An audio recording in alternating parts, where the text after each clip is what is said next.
chaque membre du gouvernement à son niveau de responsabilité prend des initiatives pour apporter des réponses.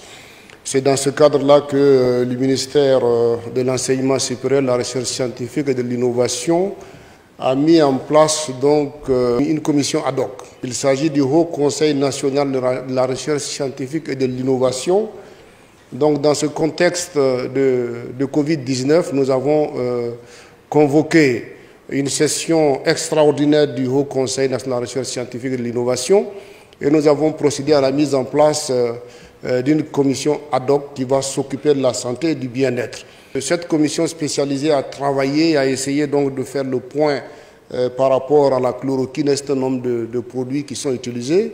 Mais aussi, cette commission, nous avons demandé qu'elle soit en rapport avec l'Académie nationale, également avec l'Institut de santé publique, mais également travailler avec le CORUS, donc avec le professeur Martial Ouedraogo. Et donc, dans la foulée, nous avons avancé en voyant ce qu'on peut faire assez rapidement. Et donc, les chercheurs de l'IRSS, qui est notre institut de recherche en sciences de la santé, ont proposé de mettre en place 2 essais cliniques. Les essais cliniques, ce sont des essais où on va administrer des produits à des malades et faire un suivi pour voir donc l'évolution de leur état de santé, pour voir si les produits qui sont administrés permettent donc de retrouver la santé rapidement, mais en même temps de contrôler les effets et les conséquences de ces produits-là. Donc les 2 essais, le premier essai c'est celui qui porte donc sur la chloroquine, qui va donc être coordonné par le professeur Tinto Alidou qui est là, qui est donc le responsable de l'IRSS à Nanoro. Mais les essais vont se faire donc à Tengandogo et aussi à Bobo en collaboration avec le centre Muraz au niveau donc de l'hôpital Souros-Sanon.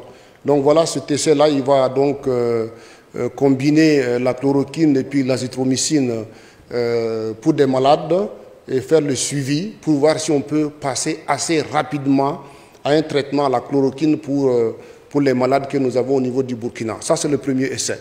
Le deuxième essai va être donc coordonné par le professeur Ouedraogo Sylvain, qui est le directeur de l'IRSS, qui n'est pas là ce matin, mais il est représenté par le docteur Tarnagda, qui est dans son équipe. À ce niveau-là, il s'agit donc de faire des essais cliniques sur 64 malades, 2 groupes de 32. Le premier groupe de 32, on va donc administrer l'apivirine. L'apivirine qui est un produit antirétroviral, mais aussi antiviral. C'est des phytomédicaments qui ont été développés au niveau donc, du Bénin. Et lorsqu'il y a eu les premiers cas, il y a des malades qui ont eu recours à l'apivirine qui est venue du Bénin. Et donc, on a constaté effectivement une amélioration de leur état de santé.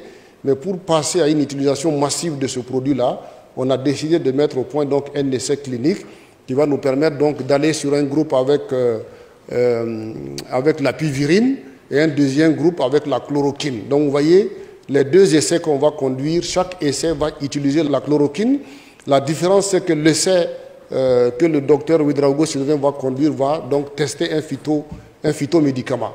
En même temps, son équipe de pharmacologues qui travaille avec beaucoup d'agents de la pharmacopée essaie d'identifier également quelques produits de la pharmacopée au niveau national qu'on va également essayer. Mais pour le moment, les 2 essais vont se contenter de travailler sur la chloroquine avec le docteur Tinto et l'azithromycine, et de l'autre côté sur la chloroquine et l'apivirine.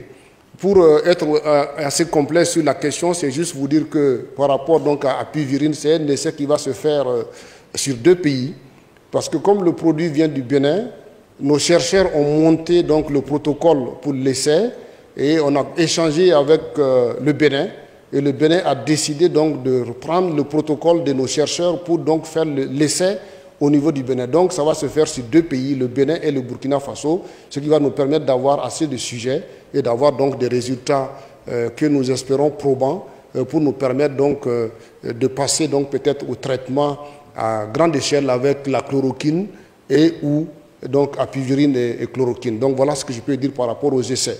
Évidemment, les équipes ont travaillé avec le professeur Martial Ouedraogo. Je dois vous dire que pour ce qui concerne la chloroquine, donc il va être l'investigateur principal au niveau donc de Tengadogo pour l'essai conduit par donc le docteur Tinto Alidou. Donc voilà assez rapidement les essais que nous allons dérouler.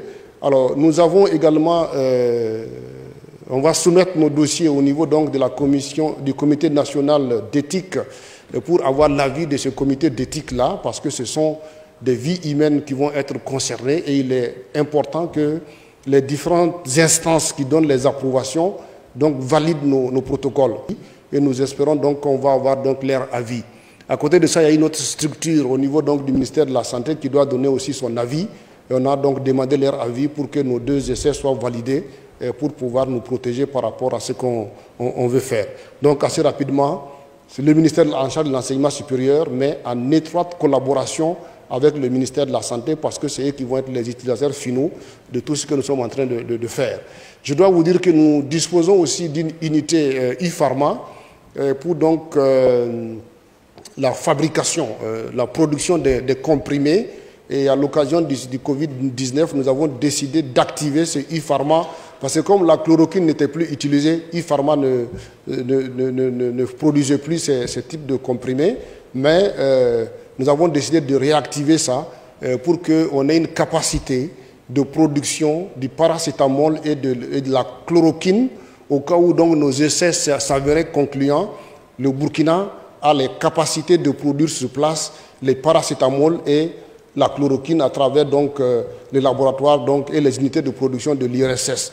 Je dois dire que nous avons aussi un centre d'excellence dans le domaine donc, de ce qu'on appelle la galénique, qui est la production donc, des médicaments, qui est donc hébergé à l'université Joseph Kizerbo, qui également est en train de s'activer pour accompagner ce processus-là. Voilà ce qu'on peut dire assez rapidement par rapport à tout ce que nous envisageons de faire par rapport donc, à la situation du Covid-19. Les chercheurs sont en mouvement pour qu'on puisse avancer assez rapidement sur ces préoccupations-là. Je vous remercie.